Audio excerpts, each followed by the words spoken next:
آج بات کرتے ہیں ایک ایسے ملک کی جس کے بارے میں سب کو لگتا ہے کہ وہ اسے جانتے ہیں، لیکن شاید اصل کہانی کچھ اور ہی ہے۔ ایک ایسا ملک جو عالمی سٹیج پر تو موجود ہے، مگر اس کی حقیقت اکثر پردے کے پیچھے رہ جاتی ہے۔ ایک منظر سوچتے ہیں، سال ہے 2026، مہینہ اپریل کا۔ دنیا ایک بہت بڑے بحران کے دہانے پر ہے۔ دو بڑی طاقتیں امریکہ اور ایران آمنے سامنے کھڑی ہیں۔ پوری دنیا نے اپنی سانسیں روک لی ہیں۔ اور پھر ایک ایسا نام سامنے آتا ہے جس کی کسی کو امید نہیں تھی۔ امریکی اسٹیٹ ڈپارٹمنٹ کا بیان آتا ہے کہ اس پورے معاملے میں اس بحران کو حل کرنے کی چابی صرف ایک ملک کے پاس ہے، اور وہ ملک ہے پاکستان۔ یہ بات شاید کسی کے وہم و گمان میں بھی نہ ہو۔ تو سوال یہ اٹھتا ہے کہ پاکستان، جو اکثر بالکل مختلف وجوہات کی بنا پر خبروں میں رہتا ہے، وہ اچانک اتنا اہم پیس میکر یعنی امن قائم کرنے والا کیسے بن گیا؟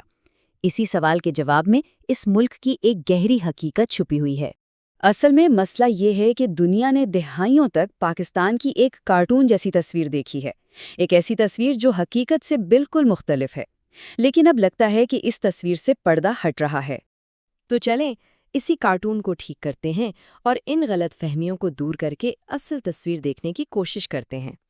اکثر لوگ کیا سوچتے ہیں کہ پاکستان شاید عرب گلف کا حصہ ہے، یا پھر اسے صرف انڈین سب کانٹیننٹ کے خانے میں ڈال دیا جاتا ہے۔ ذہن میں تصویر آتی ہے صحراؤں کی، لیکن حقیقت اس سے بالکل مختلف ہے۔ حقیقت ہے سرسبز دارالحکومت، جدید کیفے کلچر اور قدیم تاریخی بازار۔ یہ ہے اصل پاکستان۔ اور یہ صرف ایک آدھ شہر کی بات نہیں۔ دیکھیے، اسلام آباد ہے جو ایک بالکل پلان کیا ہوا ہرا بھرا شہر ہے جہاں ایک جدید کیفے کلچر ہے۔ پھر لاہور ہے جسے ثقافت کا دل کہا جاتا ہے، جہاں مغل آرکیٹیکچر اور ادبی میلے ہیں۔ کراچی ہے 2 کروڑ لوگوں کا شہر، ملک کا فائنینشیل انجن۔ پشاور ہے خیبر پاس کے دہانے پر ایک قدیم شہر، اور کوئٹہ پہاڑوں میں گھرا باغوں کا شہر۔ تو مطلب یہ ایک ملک نہیں بلکہ اس میں کئی دنیائیں آباد ہیں۔ اچھا، شہروں اور جغرافی سے ہٹ کر اگر پاکستان کی اصل پہچان کی بات کی جائے نا، تو وہ شاید اس کی مہمان نوازی میں ہے۔ ایک مشہور امریکی ٹریول ولاگر ہیں ڈرو بنسکی۔ وہ کہتے ہیں، میں پاکستان آیا اور میرا 1 پیسہ خرچ نہیں ہوا۔ کیوں؟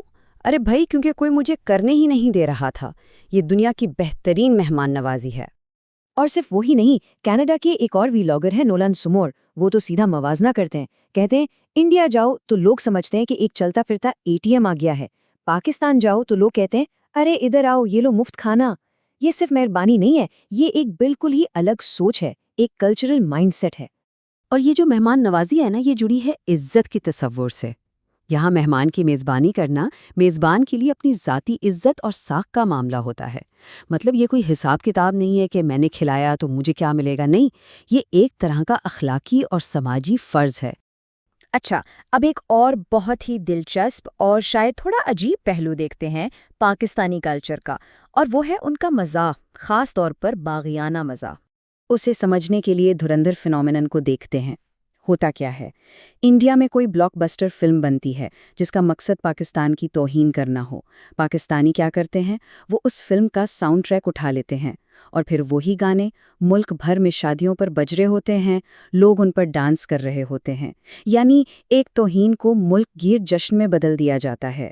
تو بات یہ ہے کہ پاکستانیوں نے یہ سیکھ لیا ہے کہ ایک چیز ایسی ہے جسے نہ بم سے اڑایا جا سکتا ہے، نہ اس پر پابندی لگ سکتی ہے، اور نہ ہی اس کے بارے میں کوئی بیانیہ بدلا جا سکتا ہے، اور وہ چیز ہے قہقہا، ہنسی، مزاح۔ ایک طرح سے ان کا سب سے بڑا ہتھیار بن گیا ہے۔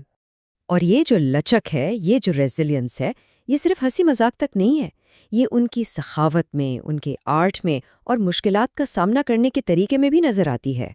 ذرا اس عدد پر غور کریں، 80,000۔ دہشت گردی کے خلاف جنگ میں پاکستان نے 80,000 سے زیادہ جانیں کھوئی ہیں۔ یہ صرف ایک نمبر نہیں ہے، یہ 80,000 ادھوری کہانیاں ہیں، 80,000 خاندان ہیں۔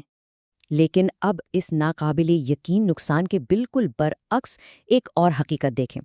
اتنے بڑے چیلنجز کے باوجود پاکستانی دنیا کی سب سے زیادہ سخی قوموں میں سے ایک ہیں۔ فی کس خیرات دینے کے معاملے میں یہ دنیا کے ٹاپ 10 ممالک میں آتے ہیں، اور یہ اس حقیقت کے باوجود ہے کہ ملک خود غریب ترین ممالک میں شمار ہوتا ہے۔ اور پھر ان کا ثقافتی اثر دیکھیں۔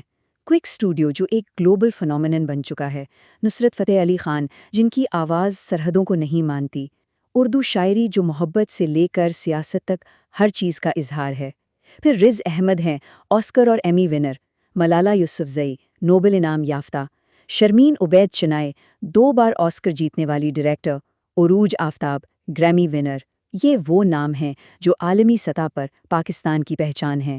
تو دیکھیں تصویر کیا بن رہی ہے۔ وہی لوگ جو دنیا میں امن کے لیے ثالثی کر رہے ہیں، وہی لوگ ہیں جو اپنی توہین پر بنے گانوں پر رقص کرتے ہیں، اور وہی لوگ ہیں جو اجنبیوں کو مفت کھانا کھلاتے ہیں۔ یہ جو تضادات ہے نا، یہی شاید پاکستان کی اصل خوبصورتی ہے۔ تو پھر آخر میں اس ملک کی تصویر کیا بنتی ہے؟ یہ تصویر ہے ایک ایسی قوم کی جس نے دہائیوں تک جنگ، دہشت گردی اور اپنے خلاف بیانیے کی یلغار کو سہا ہے، لیکن اس کا جواب کڑواہٹ یا تلخی سے نہیں دیا، بلکہ چائے سے، خیرات سے، کہکہے سے اور میوزک سے دیا ہے۔ نہ عرب، نہ انڈین، بس پاکستانی۔